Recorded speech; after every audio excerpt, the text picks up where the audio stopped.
Alright, we are gonna find the value of 5 minus 2 times 5 minus 2. This 5 minus 2 is gonna be 3. This 5 minus 2 is 3, and 3 times 3 is 9. If you thought the correct answer was 9, you are wrong. Why? Because to solve this type of questions, we need to follow a set of rules that is called the order of operations.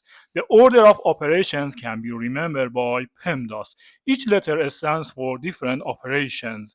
P stands for parentheses, E stands for exponent, M stands for multiplication, D stands for division, A addition, and lastly subtraction. So let's follow this PEMDAS to solve this. First parentheses, right? So I do operation inside the parentheses. 5 minus 2 is gonna be 3. So it can be written in the form of 5 minus 2 inside the parentheses 3. Next, remember, number next to parentheses, which means multiplication. So I write it in the form of 5 minus 2 times 3. Now we have subtraction, multiplication. Let's come back to the PEMDAS.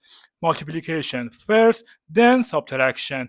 So it is gonna be 5 minus 2 times 3 is 6. As you know, 5 minus 6 is -1. And this is your answer.